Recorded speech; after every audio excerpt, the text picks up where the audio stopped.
Indian army का कोई जवान हथियार उठाता है, इस चीज़ को सोच के रखता है कि मुझे किसी की जान बचानी है। अगर इसी चीज़ को हम देख लें, आतंकवादी जो होता है जब वो हथियार उठाता है उसके दिमाग में ये चीज़ मुझे किसी को मारना है। ये लोग हर किसी सर्टिफिकेट उठा के यहाँ बांट रहे हैं कि ये भाई मुसलमान, ये काफिर है, बाकी चीज़ कौन है काफिर। भाई इनके प्रोविजन देखिए आप, आज से पहले 100 साल देखिए, ये तो खुद हिंदू थे, यहाँ कौन मुस्लिम था, ये तो उसके बाद कन्वर्ट सब हो चुके हैं। औरंगजेब, ये लोग यहाँ आप ये देख लिए, ख्वाजा मोहद्दीन चिश्ती, अगर वो नहीं आता तो इस्लाम नहीं होता यहाँ पे इंडिया में, यहाँ कश्मीर में नहीं होता। कि हमारे मज़हब में तो इसको जिहाद बोला गया। किस चीज़ का जिहाद है ये? क्या एक मुस्लिम को मारना, क्या एक हिंदू को मारना, सिख को मारना, या किसी इंसान को मारना कहाँ का जिहाद है? कश्मीर के दिमाग में ये चीज़ डाला गया है कि इस्लाम ही पाकिस्तान है, पाकिस्तानी इस्लाम है, ये चीज़ डाला गया है। आप मुझे एक चीज़ बताइए, इस्लाम जो आया है मदीना मक्का से आया है, तो सऊदी अरबिया को आप फॉलो क्यों नहीं करते? बीजेपी को ये लगता है कि गुपकार वाले जो है, गुपकार वाले चोर या ये बदमाश या टेररिस्ट है बाकी, तो 25 तारीख को प्राइम मिनिस्टर साहब इनसे क्यों मिले, इन लोगों को इन्विटेशन क्यों मिला? अगर इनको लगता है कि ये लोग ऐसे, क्या 5 साल या 1 साल 2 साल 3 साल पहले राम माधव साहब या प्राइम मिनिस्टर साहब, होम मिनिस्टर साहब को ये नहीं पता था कि महबूबा मुफ्ती एक आतंकवादी है? तब इसके साथ सरकार क्यों बनाई? आज सरकार रही है तो महबूबा मुफ्ती गलत होगी। बोल रहे हैं ना, आप पर आरोप लग जाएंगे कि एजेंसी का बंदा है, आजकल लगा देते हैं ना फटाफट। यहाँ बहुत सारे लोग कहते हैं Indian, he is Indian agent. भाई इंडियन हो तो इंडियन तो है, एजेंट होने का कोई फायदा ही नहीं। नमस्कार, जम्मू संवाद में आपका स्वागत है और मैं हूं ललित खजूरिया। इस वक्त मैं कश्मीर में हूं और 370 हटने के बाद कितना बदला है कश्मीर, और जिस तरह से पार्टियों के नेता दल बदल रहे हैं वो कितना असर डाल रहा है, और साथ ही बात करेंगे कि युवाओं की सोच क्या है, उनके जहन में क्या चल रहा है। इसी पर चर्चा करने के लिए हमारे साथ साजिद यूसुफ शाह जी हैं, जिनका अपना एक न्यूज़ पोर्टल भी है, वो चलाते हैं, सोशल एक्टिविस्ट भी है और आतंकवाद को लेकर ज़बरदस्त प्रहार करते हैं और किसी तरह का कोई डर नहीं। और उनका साफ कहना है कि इन आतंकियों की वजह से कश्मीर जो है वो जहन्नुम बन गया। साजिद जी, स्वागत आपका। बड़ा ज़बरदस्त ट्वीट डालते हैं आप और खुलकर आतंकियों का आप विरोध करते हैं, चुनौती देते हैं उन्हें। डर नहीं लगता? देखिए, यहाँ पर तो लोग खामोश रहते हैं, चुप ही रहते हैं, छोड़ो जी क्या करना। देखिए, एक चीज़ है, अगर कश्मीर में हर कोई ये चीज़ सोच के चुप रहेगा कि अगर मैं बात करूं तो मुझे मार दिया जाएगा, तो कश्मीर में कोई बात कौन करेगा? अगर आज की पीढ़ी ये चीज़ को सोचेगी कि मैं बात नहीं करूंगा या मैं अपनी जान बचा लूँगा, तो आने वाले जो हमारे बच्चे होंगे, हमारी जो आगे वाली जनरेशन, उनका क्या होगा? क्या वो हमारी तरह या हमारे जो पूर्वज हैं उनकी तरह कायर रहेंगे? जब हम बात करते हैं, फॉर एग्ज़ाम्पल आज के ज़माने की बात करते हैं, फॉर एग्ज़ाम्पल आज की जो जनरेशन है, अगर हम इस चीज़ को लिखेंगे कि वो लोग बात क्यों नहीं करते हैं या मैं बात कर रहा हूँ, क्या मुझे डर नहीं है? मेरा एक चीज़, सिंपली एक चीज़ मानना है कि as a citizen of this country और इसी कश्मीर का एक युवा होने के नाते, अगर मैं बात नहीं करूँगा तो कश्मीर में आने वाली नस्ल या आने वाली जो पीढ़ी होगी वो कैसे बात करेगी? किसी ना किसी को स्टार्ट करना है। somebody has to start from ground zero। अगर कोई ज़ीरो से स्टार्ट नहीं, अगर कोई स्क्रैच से स्टार्ट नहीं करेगा तो थिंग्स विल नॉट चेंज। मुझे अच्छे से याद है, ऑलमोस्ट 2014-15 अराउंड, 2014-15 अराउंड, जब मैं सोशल मीडिया या मीडिया पे बात करता था, तब कश्मीर में कोई टेररिस्ट को टेररिस्ट नहीं बोलता था। इवन आज भी अगर देख लें, बहुत सारे लोग टेररिस्ट को मिलिटेंट्स बोलते हैं। बोलते ही नहीं है, बहुत बोलते ही नहीं है। मैं लिखने के बारे में बोल रहा हूँ। बहुत सारे लोग टेररिस्ट को मिलिटेंट्स आज भी बोलते हैं और लिखते भी हैं। लेकिन मैंने जब स्टार्ट किया था तब मुझे अभी याद है, सिर्फ 2 लोग थे ऐसे कश्मीर में जो टेररिस्ट को टेररिस्ट बोलते थे। एक मैं था और एसएसपी इम्तियाज़ हुसैन थे, जो तब बारामूला में उनकी पोस्टिंग थी, मुझे अच्छे से याद है। स्टार्ट जब मैंने कर लिया, और आज अगर आप उसका नतीजा देख लें, आज आपको साजिद जैसे सैकड़ों हज़ारों लोग मिलेंगे जो आज टेररिस्ट बोलते हैं। लोगों को बता दो टेररिस्ट और मिलिटेंट में अंतर क्या है? देखिए, एक चीज़, जब हम भी बात करते हैं कहते हैं वो तो दोनों एक जैसे। देखिए, एक चीज़ है, पहली चीज़ है, एक आतंकवाद जो होता है उसका मतलब जब वो हथियार उठाता है, किस सोच में या क्यों उठाता है, हथियार क्यों उठाता है? अगर हम इस चीज़ को लेते हैं, मैं आपको एक ऐसा एक इसका आंसर देता हूँ। जब इंडियन आर्मी का कोई जवान हथियार उठाता है, इस चीज़ को सोच के रखता है कि मुझे किसी की जान बचानी है। अगर इसी चीज़ को हम देख लें, आतंकवादी जो होता है जब वो हथियार उठाता है उसके दिमाग में ये चीज़ मुझे किसी को मारना है, चाहे वो आर्मी हो सिविलियन हो, वो फिर बाद में, लेकिन दिमाग में तो उसके यही आता है ना, मुझे किसी को मारना है। तो आप ये सकते हैं इंडियन आर्मी हो या सिक्योरिटी फोर्स या पुलिस हो, वो बचाने के लिए, किसी की जान बचाने के लिए वो हथियार उठाने हैं। आज तक आपने कभी ये नहीं देखा होगा इंडियन आर्मी में कोई, यहाँ पुलिस में कोई ज्वाइन कर रहा है बंदा, इस सोच से कर रहा है, उसको ये बोला जाता है कि मुझे लोगों को या किसी को भी, टेररिस्ट को भी मारना है। कभी उसको ये नहीं बोला जाता है कि भाई तेरे को आर्मी में, पुलिस में या किसी में जाके किसी बंदे या टेररिस्ट को मारना है। उसको ये बोला कि तुम्हें देश की सेवा करनी है। तो देश की सेवा फिर उसमें आ सकती है कि कोई दहशतगर्द या कोई भी घुसपैठी आए उसको मार देना, that is a second question. But when it comes to terrorist, उसके दिमाग में यही चीज़ होता है, जो भी उसके मैं ये चीज़ सोच रहा हूँ, जिहाद, सो कॉल्ड जिहाद, अगर उसके बीच में वो कोई भी बंदा है वो उसको मार देगा। अब बात करते हैं मिलिटेंट्स के बारे में, बात करते हैं एनीवन, कोई बंदा फॉर एग्जांपल, एक चीज़ है, मेरा मतलब स्पष्ट इस चीज़ को मानना है, अगर दो बंदे आपस में या दो कंपनीज आपस में बंदूक उठा रहे हैं, वो आपस में लड़ रहे हैं, तब हम कह सकते हैं दे आर मिलिटेंट्स, ठीक।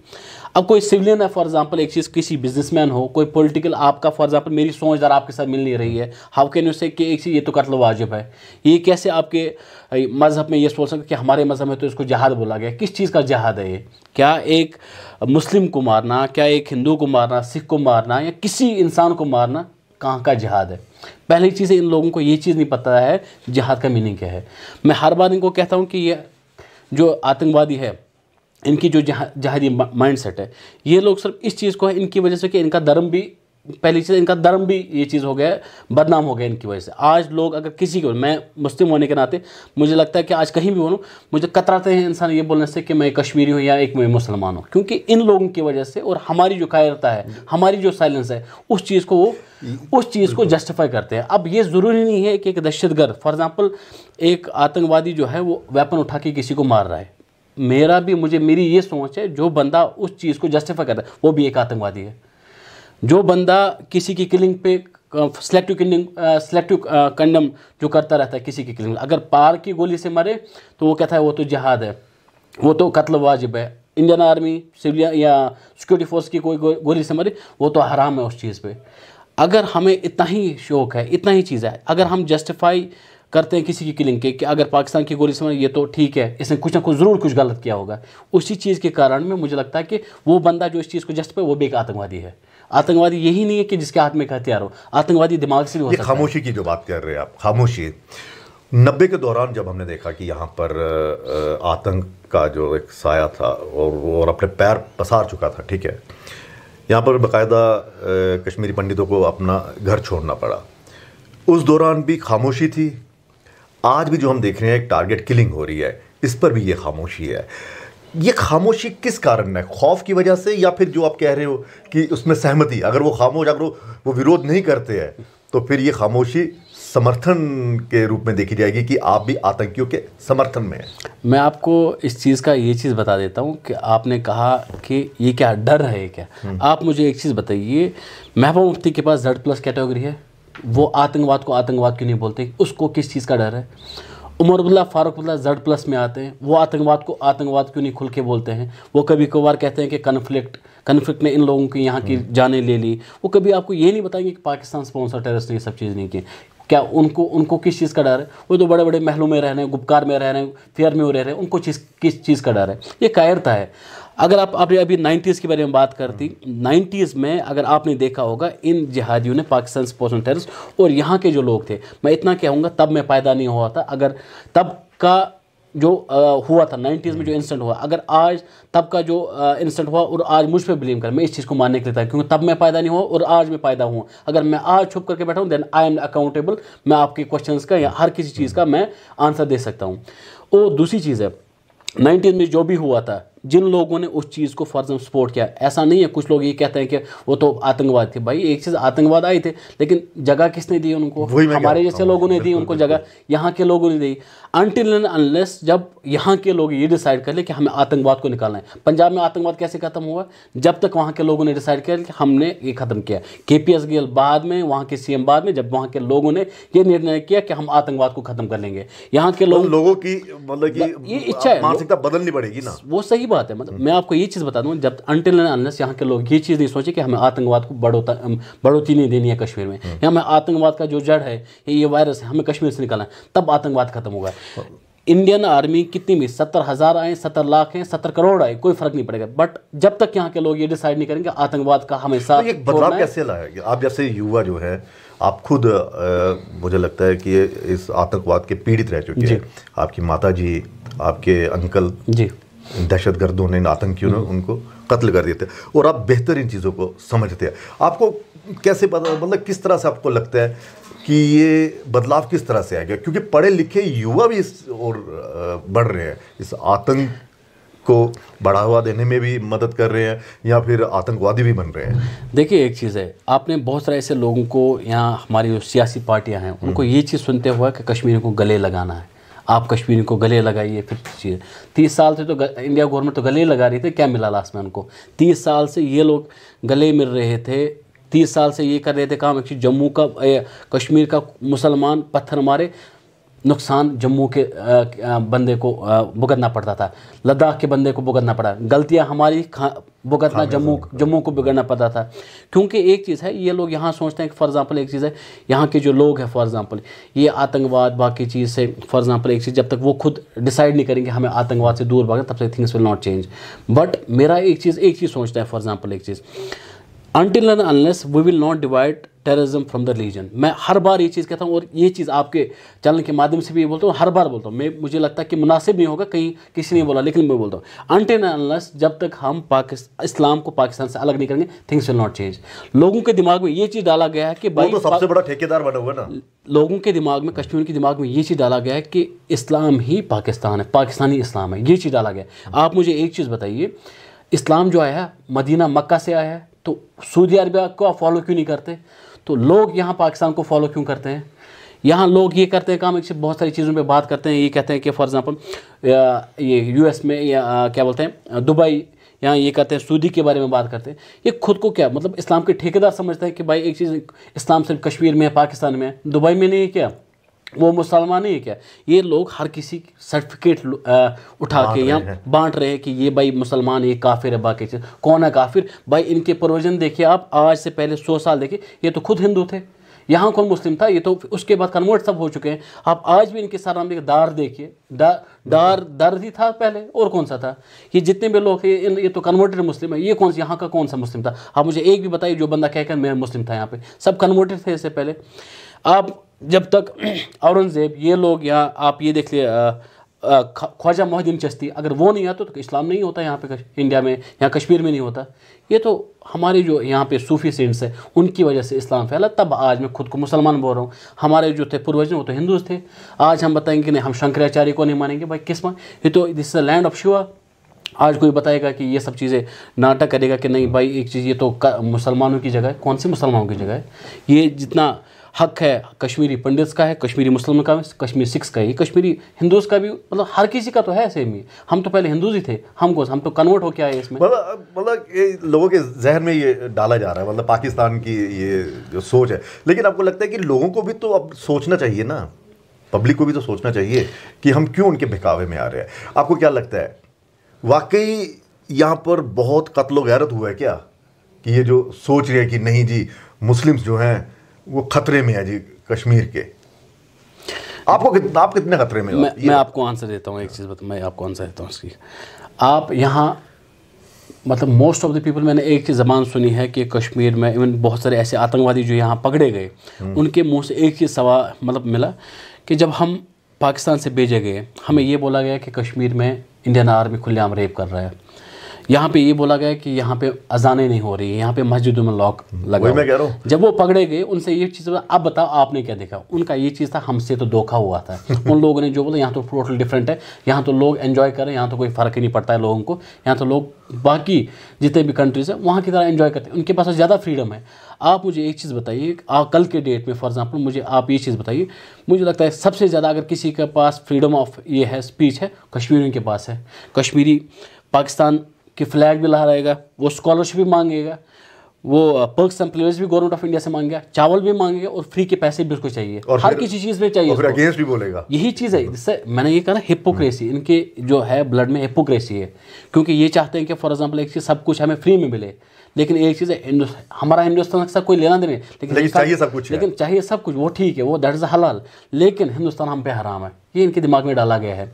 वो दूसरी चीज़ है, मैंने आपको अभी रिलीजन का बोला, यहाँ पे पहली बात कश्मीर में है, मतलब even rest of the country, मैंने बहुत ऐसा नहीं है कि पाकिस्तानी, हमारे देश में तो बहुत सारे पाकिस्तानी बैठे हैं, मैंने परसों भी ये चीज़ बोला गया था, 1947 में पाकिस्तान तो बन गया, बहुत सारे पाकिस्तानी यहीं छोड़ गए, मे भी कुछ लोगों की ट्रेन छोड़ गई, मे भी कुछ लोग जानबूझ के यहाँ पे, बहुत सारे पाकिस्तानी दिल्ली में भी बैठे हुए हैं, बहुत सारे स्टेट्स में यहाँ पे बैठे हुए हैं, वो आज भी पाकिस्तान के बारे में बात करते हैं। इसलिए आप देखिए कुछ मतलब उनका नाम लेना भी इट विल बी इंसल्ट अगर मैं उनका नाम भी ले लूँ, फॉर एग्जांपल राना अयूब देखिए, बाकी आरिफा शेरवानी देखो, वो देखो दे टॉक वेरी मतलब शिट, वो तो पढ़े लिखे हैं।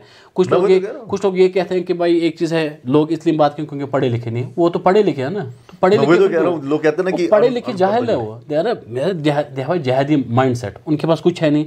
अब आप मुझे एक चीज़, कोई लोग ये बताएंगे फॉर एग्जांपल, आप मुझे बताइए आरिफ मोहम्मद खान साहब है, APJ अब्दुल कलाम, उसने कौन सी कुरान पढ़ी थी भाई? उनके लिए अलग कुरान थी और हमारे लिए अलग कुरान थी क्या? हम सबों के लिए तो एक ही कुरान है।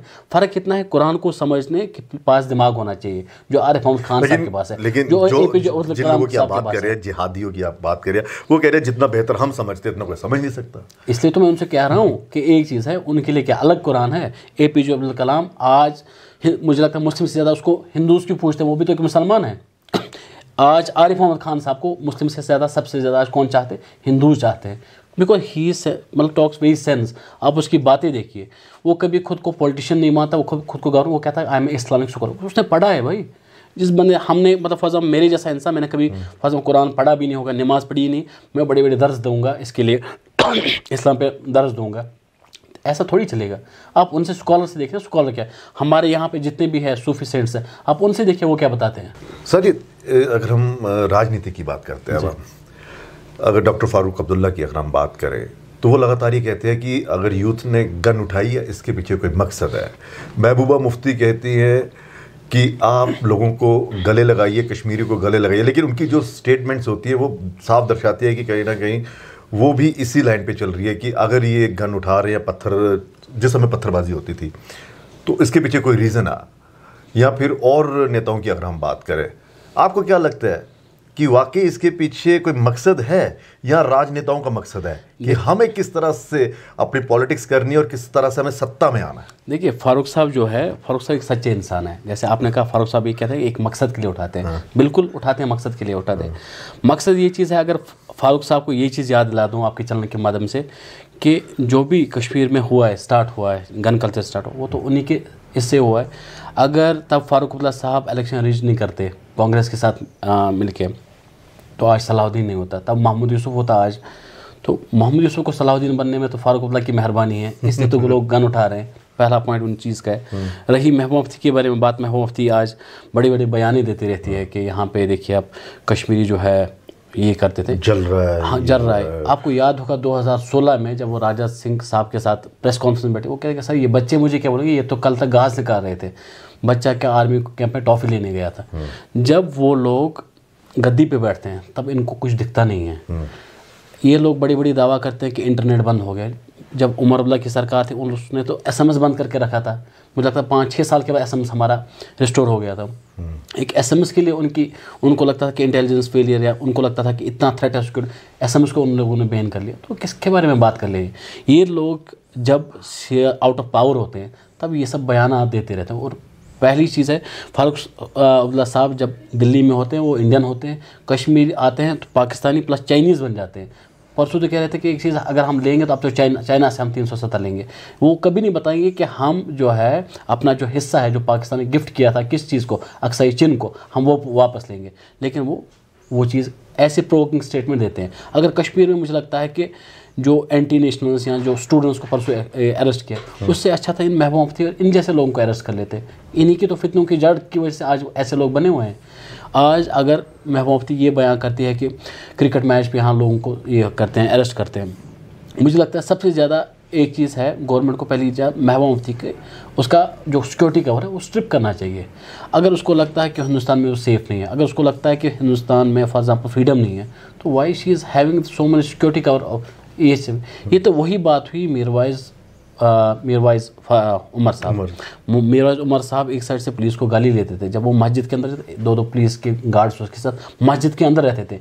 दैट मीन्स एक चीज़ में उनसे तब भी ये सवाल करता था कि मौलवी साहब आप मुझे ये चीज़ बताइए कि मस्जिद में जो लोग हैं ये आपके अपने लोग हैं, आपको तो अपने लोगों पे भरोसा नहीं है जो आप Indian security police, Indian police को आप मस्जिद के अंदर रखें ताकि आपकी जान बचा सके। This is hypocrisy. इनके लोग जो इनके फादर को किसने मारा, हिज़्ब ने मारा, जिस सजाद उनके फादर को किसने मारा, इन्हीं लोगों ने मारा। ये तो पूरी दुनिया को पता है कातिल कौन है। इनके नाम बोलने से कौन सा फ़र्क पड़ेगा, ये तो हर किसी। अब फ़र्क कितना होता है, मैंने आपको पहले भी बोला कि हर किसी लोगों के यहाँ पॉलिटिकल इंटरेस्ट होते हैं और उस इंटरेस्ट को लगता है इनको अगर हम ये बात कर ले तो यहाँ के लोग क्या है वोट उनको नहीं डालेंगे, हमारा वोट बैंक छीनेगा। तो क्या सच्चा इंसान वही होता है जो वोट की परवाह ना करके लोगों को सच बता दे। अगर मुझे आज के डेट में कोई सच्चा लगता है वो इमरान रज़ा अंसारी है। आप उसकी स्टेटमेंट देखिए, वो हर बार ही कॉल्स अ स्पेड। आपको लगता है कभी ये सच बोलेंगे कि पाकिस्तान ही आतंकवाद यहाँ पे परोस रहा है, पाकिस्तान ही यहाँ पर आतंकी भेज रहा है, युवाओं को बर्बाद कर रहा है, उनके हाथों में गन थमा रहा है? आपको लगता है कि ये नेता कभी सच बोलेंगे या ऐसे ही गुमराह करते रहेंगे? देखिए मैंने आपको ये कहा, ये वक्त आएगा, आपको विश्वास है ऐसा वक्त आएगा? मैंने ये चीज़ आपको कहा कि जब ये लोग सत्ता में होते हैं तब ऐसी बातें कि तब इनको पता चल जाता है कि उनका दुश्मन कौन है, तब तो पाकिस्तानी दुश्मन होता है। ये आप महबूबा मुफ्ती के 2016 की स्टेटमेंट है, तब तो बिना सत्ता के कभी सच बोलेंगे? कभी नहीं बोलेंगे। अच्छा। इनके खून में ये सब चीज़ें लिखी है, इनके खून में ये सब। इनके महबूबा मुफ्ती का आप देख लिए फॉर एग्जाम्पल, उसका political career she is gone. उस बंदी ने तो अपना सीट, उसने तो अपना अनंतनाग की जो इनकी कॉन्स्टिट्यूशन वहाँ से हार लिया, उसको तो वहाँ के लोगों ने रिजेक्ट कर लिया। वो तो फिर भी पाकिस्तान फिर भी लोगों ने उसको रिजेक्ट कर लिया। शी कैन मेक ए फूल, मतलब ये लोग बेवकूफ़ बना सकते हैं over a period of time, 5 साल 10 साल के। बट ये सब चीज़ें फॉर अ लॉन्ग टाइम ये सब बिजनेस लोगों को समझ में आ रहा है? आपको लग रहा है कि आ रहा है? आप देखिए नए जो लोग हैं, इंस्टेड ऑफ ज्वाइनिंग जिस बीजेपी पीडीपी एन से, वो तो अपनी पॉलिटिकल पार्टीज खोले। आज के डेट में इवन आधे घंटे पहले एक हमारे हंदवारा की युवा, उसने अपनी पॉलिटिकल पार्टी फ्लोट कर ली। 1 साल पहले एक हंदवारा का एक बंदा था, उसने अपनी पॉलिटिकल पार्टी फ्लोट करी। यहाँ से बहुत सारे जैसे युवा है, उनने तो इंडिपेंडेंट इलेक्शन लड़ा। वो आज इनके मोहताज थोड़ी है, इनके पीछे थोड़ी बैठेंगे झंडा लगाने। इनको लग रहा है कि इनकी ज़मीन खिसक रही है क्या? बिल्कुल, क्योंकि यहाँ का नौजवान वो इनके साथ जुड़ना नहीं चाहता। वो अपना स्पेस खुद देखना चाहते हैं। उनको लगता है अगर सेंटर में स्पेस है हम अपनी स्पेस खुद बढ़ेंगे। आप देखिए जो हमारा चुनाव, जो रिसेंट एक चुनाव हुआ, उसमें देखिए बहुत सारे लोगों ने इंडिपेंडेंट जीता भी, और किसी पार्टी के साथ नहीं होते, independent as an independent candidate उन लोगों ने जीता क्योंकि उनका एक ग्राउंड था, लोगों में उनकी एक वसवसी थी, उन लोगों ने फिर इलेक्शन जीता। सजिद, आप जो हैं, आप मतलब जिस तरह से आप बातचीत कर रहे हैं, मुझे लगता है कि सियासत को, यहाँ की कश्मीर की सियासत को बेहतर समझ रख रहे हैं आप। मैं ये जानना चाहूँगा कि अगर आप कह रहे हैं और इनके जो बयान आते हैं और आपने कहा कि इनको अरेस्ट करना चाहिए, जेल में डालना चाहिए, क्या लगता है कि सेंट्रल जो गवर्नमेंट है वो क्यों कतरा रही है? देखिए एक चीज़ है, बीजेपी क्यों कतरा रही है? या उनको लग रहा है कि अगर इन पर एक्शन होगा तो सिंपैथी जो है ये गेन कर जाएंगे? देखिए एक चीज़ है, पहली चीज़ है बीजेपी हो कांग्रेस हो, मेरे लिए एक चीज़, तेरा पॉलिटिकल पार्टी, उनके अपनी पॉलिटिकल इंटरेस्ट है। बीजेपी के अपने पॉलिटिकल इंटरेस्ट है। वो कभी ऐसा, उनको पता है कि उनको पीडीपी की ज़रूरत पड़ेगी, उनको पता है एनसी की ज़रूरत पड़ेगी। अच्छा। वो अपने पॉलिटिकल मफाद के लिए करेंगे। जब कोई पार्टी इस चीज़ को दिमाग में रखी कि ही इज़ एन इंडियन है, उसको देश के लिए काम, तब उसके पास पॉलिटिकल इंटरेस्ट, ये सब चीज़ें, पॉलिटिकल बेनिफिट, वो ये सब चीज़ें नहीं सोचती। अगर फॉर एग्जांपल एक चीज़ है, आज बीजेपी को ये लगता है कि गुपकार वाले जो है, गुपकार वाले चोर या ये बदमाश या टेररिस्ट है बाकी, तो 25 तारीख को प्राइम मिनिस्टर साहब इनसे क्यों मिले, इन लोगों को इन्विटेशन क्यों मिला? अगर इनको लगता है कि ये लोग ऐसे, क्या 5 साल या 1 साल 2 साल 3 साल पहले राम माधव साहब या प्राइम मिनिस्टर साहब, होम मिनिस्टर साहब को ये नहीं पता था कि महबूबा मुफ्ती एक आतंकवादी है, तब इसके साथ सरकार क्यों बनाई? आज सरकार रही है तो महबूबा मुफ्ती गलत होगी। तो there should be no hypocrisy, चाहे बीजेपी हो कोई, मेरे लिए सब बराबर है। ये मैंने आपको कहा, कंट्री ये बीजेपी आएगी, बीजेपी जाएगी, but country will remain as it is. तो it's not necessary somebody have to speak on political lines. अगर आप देख लिया कि यू कैन स्पीक, एक चीज़ देश के हित में आप बात करेंगे, आपको उस चीज़ पे बात करनी है। इट्स नॉट नेसेसरी आप एक चीज़, यहाँ लोगों के दिमाग में एक चीज़, समबडी, अगर कोई बंदा प्रो इंडियन बोला, ये बीजेपी क्या हुआ? क्या देश में क्या बीजेपी एक प्रो इंडियन पार्टी है? कांग्रेस नहीं है, एनसी नहीं है, कोई नहीं है क्या? और जो देश हित की बात करेगा वो जरूरी थोड़ी ना है कि किसी पॉलिटिकल पार्टी से it's not necessary you have to be any political party. चलिए 370 की बदलाव जो हुआ, जो ख़त्म किया गया 35 से, उसके बाद कश्मीर में कितना बदलाव आया है? देखिए एक चीज़ है, और दूसरा ये है कि ये देखने को मिल रहा है कि जम्मू और कश्मीर जो है आमने सामने खड़े हो गए। आप किस तरह से देखते हैं? देखिए एक चीज़ है, ये सवाल आपने कहा 370 बोला आपने, ठीक, दैट मीन्स 370 जो आपने बोला दैट मीन्स 1-2 साल का गैप है, ठीक है ना। लेकिन 70 साल से जो चीज़ें नहीं हुई, हाउ कैन यू थिंक कि वो चीज़ 1 साल या 2 साल में होंगे? कोविड तो कश्मीर के लिए, पूरी दुनिया के लिए तो आया, पहली चीज़ है। और कोविड ने पहली बात पूरी दुनिया को जो इकोनॉमी है वो कोलैप्स कर लिया। एंड इट्स नॉट नेसेसरी हम कर लेंगे काम एक चीज़, जो चीज़ 70 साल में कांग्रेस नहीं कर पाई, जो चीज़ 3 साल तक मुफ्ती उब्दुल्लाह नहीं कर पाए, वो हम चाहते हैं कि नहीं एक चीज़ बीजेपी ने 370 हटा दिया, रातों रात इनको ये चीज़ें ठीक करके देनी है। It's not possible. आपने जब इन लोगों को 70 साल दिया, इनको भी 7 साल दीजिए। 70 को गोली मारे, आप 7 साल दीजिए इनको। अभी इनको तो 3 साल भी नहीं हुआ, 2 साल भी नहीं हुआ इनको। कोविड आ गया, उसमें इनकी क्या गलती बेचारों की? ये चाहते नहीं कोविड में हो फिर भी रातों रात में कोई भी मैंसन हो, महल हो, रातों रात खड़ा ही नहीं होते। It will take time. और दूसरी चीज़, जब तक मैंने आपको हर बार कहा, जब तक लोग यहाँ गवर्नमेंट के साथ शाना खड़ा नहीं हुए, थिंग्स विल नॉट चेंज। ये चीज़ करेंगे। फॉर एग्जाम्पल एक चीज़, यहाँ पे जब ये जो ब्रिज बनना था यहाँ पे जहांगीर चौक का, इतना तो ताजमहल को बनने में टाइम नहीं लगा जितना इसको बनने में लगा है। तो आपको मुझे अभी ये याद है 3-4 चीफ मिनिस्टर ने रिबन भी काट लिया, लेकिन कंप्लीट नहीं हुआ था, आधा करके इसको ये कर लिए थे। मतलब रीज़न बिंग एक चीज़, यहाँ पे धीरे काम हो रहे हैं। आप किसी भी काम इंसान से पूछिए कि आपको क्या चाहिए, कोई आपको आज़ादी नहीं बोलेगा। कोई बोलेगा रोड, बोलेगा बिजली, बोलेगा पानी। ये यहाँ के लोगों की अपनी नेसेसिटी है। विंटर में देखिए आप किसी से भी बात कर ले, क्या बोलेगा वो, आपको क्या बिजली होनी चाहिए, कोई आपको आज़ादी नहीं बोलेगा। यहाँ के लोग जो है, मैंने आपको कहा, जिस बंदे की अपनी पॉलिटिकल इंटरेस्ट नहीं है, वो बंदा सच्ची बात करेगा। वो आपको कहेगा मेरे को बेसिक नीड्स चाहिए, जो दिल्ली के नौजवान का हक है वो मुझे भी मिलना चाहिए। मतलब लोगों में बदलाव आ रहा है। And the thing is not necessary. मैंने आपको ये कहा। अब ये दुहाई दी जा रही है कि जी कुछ नहीं बदला, ना डेवलपमेंट हो रही है ना कुछ हो रहा है। आपको लग रहा है कि मैं आपका सवाल समझ, मैं आपका आंसर दे देता हूँ। ये लोग कह रहे हैं कि कुछ बदला नहीं। आप मुझे एक चीज़ बताइए, सबसे ज़्यादा जो चीज़ें स्टार्ट वो होती है ग्रास रूट डेमोक्रेसी से स्टार्ट होती है, ठीक। एंड ग्रास रूट डेमोक्रेसी जो है, फॉर एग्जांपल एक चीज़, जो भी चीज़ होती है ग्रास रूट डेमोक्रेसी, जो चीज़ें 70 साल में नहीं हुई थी, ठीक है ना, जो इन चीज़ों ने ग्राउंड रूट जो है, ग्रास रूट जो है डेमोक्रेसी, उसको आज तक इग्नोर किया था। भाजपा ने तो उस चीज़ को लाई। फॉर एग्जांपल एक चीज़, कल तक जिस सरपंच का कोई अहमियत नहीं था, आज उस सरपंच को एम्पावर किया गया।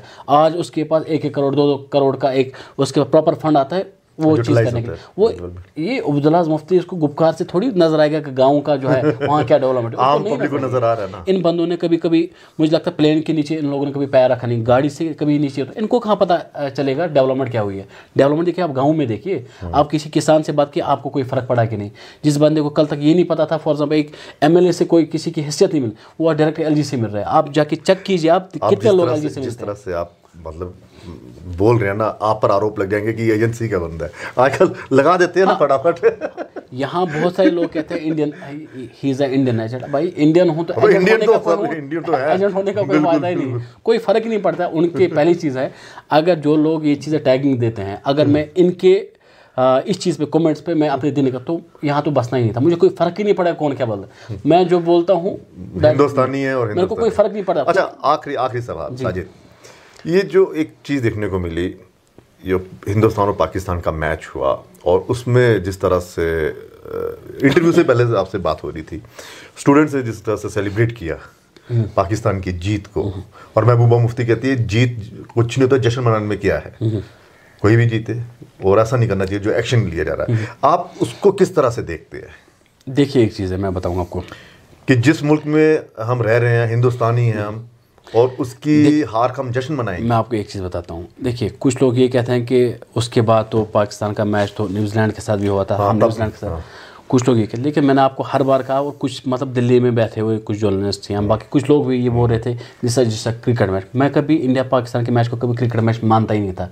It's not a cricket match, ये सेंटिमेंट्स थी। अच्छा। जिस दिन मैच खत्म हुआ, सबसे पहला जो इस शेख ऋषि जो पागल वहाँ उनका बैठा हुआ मिनिस्टर बैठा हुआ, उसका स्टेटमेंट देखिए, आज इस्लाम की विक्ट्री होगी। कल जब अफगानिस्तान के साथ कल जब पाकिस्तान ने अफगानिस्तान के खिलाफ जीता, तब किसकी हार हुई थी?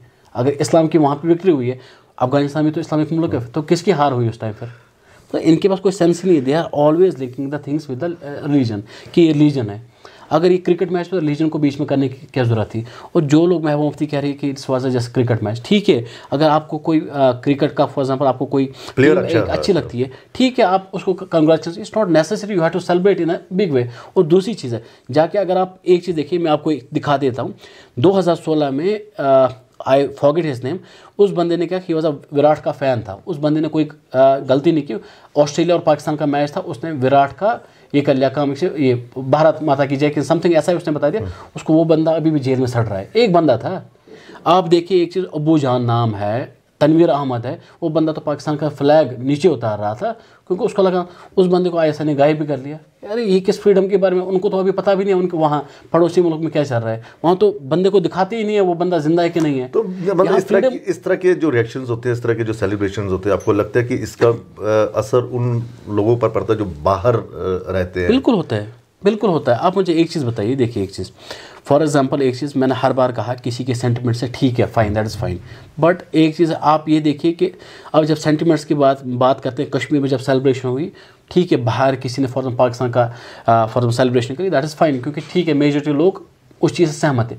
बट कोई बंदा जो दिल्ली में पढ़ता है, वहाँ देखिए मेजॉरिटी जो आपके आसपास स्टूडेंट्स हैं, उनके तो सेंटिमेंट्स हर्ट होते हैं। अगर आप खुद को दावा करते हैं कि इस्लाम के ठेकेदार, इस्लाम में तो ये लिखा हुआ है कि आप किसी का, पहली बात, किसी को हर्ट नहीं कर पाएंगे या किसी के सेंटिमेंट्स हर्ट नहीं, तो आप किसको कैसे बोल सकते हैं इस्लाम के ठेकेदार हो आप।